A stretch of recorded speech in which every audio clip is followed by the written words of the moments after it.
Cyfweliad ffurfiol I asesu effeithiolrwydd Iaith Squad, cyfweliad yn cychwyn am 7 yr hwyr, yn bresennol am y cyfweliad Myrddin ap Gwynedd, pennaeth adran gyfreithiol Cynulliad Cymru a Sargeant Tina Lewis arweinydd Iaith Squad.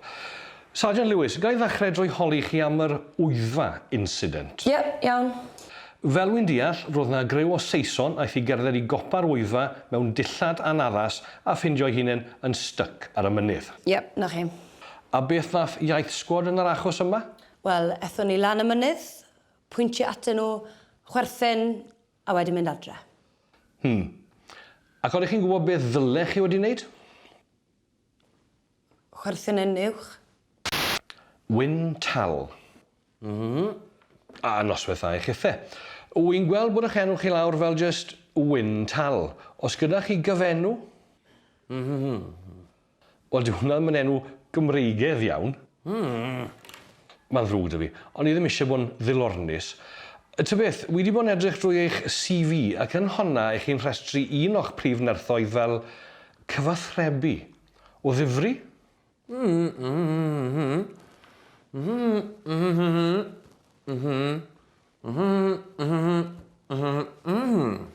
Wel, pan eich chi'n rhoi e fel yna, mae'n anodd anghytuno.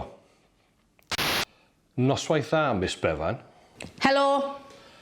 Mae dy fi ambell gonsyrn wrth allan eich CV chi, Miss Bevan. O ie. Ie, fan hyn, dan diddordebau chi wedi sgrifennu ymladd. Ia, so? Wel, ydyn ni'n sôn am baffio, bocsio cic, judo, karate er enghraifft? Na, just ymladd. Enw? Sean Caelog Williams. Mr Williams, os na rheswm pan eich chi'n gwynebu'r ffordd arall? O'n I efo dreifo taxis. Ie, Mr Williams, joker y tîm. Gai ofyn, pam wnaethoch chi ddewis ymuno â Iaith Squad? Wel, bydd y well y job go iawn, chi'n weld? Fe ofynon I chi ddisgrifio'ch hunan mewn 3 gair. Beth ysgrifennoch chi? Eich hunllef gweitha. Miss Bevan, fyddech chi'n gweud bod chi'n berson ymosodol? Dwi'n gwybod. Byddwch chi'n dweud bod chi'n person sy'n gweudu'n hawdd? Oeddech chi'n meddwl bod gyda chi'r cymwysterau cywir I fod yn rhan o'r sgwad yma? Drach yma yn o'r gwbau. Mae pob CD da fi ddiwan, dy fi. Fi bron o fod yn deall pob gair mae'r gogs yn weid, a mae rhif ffôn 2 llanilar ar mobail fi. A mae hwnna gyd mas o ymroddiad. Pwy fath o cymwyster arall ti eisiau? Pwy mor effeithiol I chi'n teimlo mae Iaith Squad wedi bod o ran gweithredu o fewn y byd celfyddydol? Wel, nathon ni arestio stag dŵ o foi Saesneg am ganu Swing Low, Sweet Chariots mewn tafarn Gymraeg. Mae warrant wedi cyhoeddi ar gyfer arestio dyl Mei tro nesaf, mae fe'n defnyddio Cymraeg gwael ar Twitter. A ni wedi perswadio llyfr y flwyddyn I dewis llenyddiaeth bydde pobl actually yn joio darllen. So. Ond mae'r Welsh Whisperer dal yn perfformio? Ia. Sorry am beth I ni. Ti eisiau reslo braich? Dim diolch, Miss Bevan. Oh, come on, best of 3, and I roi 2-point head start I ti. Come on! Na, Miss Bevan. Llipryn. Felly, I grynoi hyd yn hyn, Wyntal, mae Sargeant Lewis yn rhy gydwybodol a Sean Williams yn ormod o joker. Beth am ti Anwen Bevan? Oes yna rhyw sylw negyddol gyda chi amdani hi?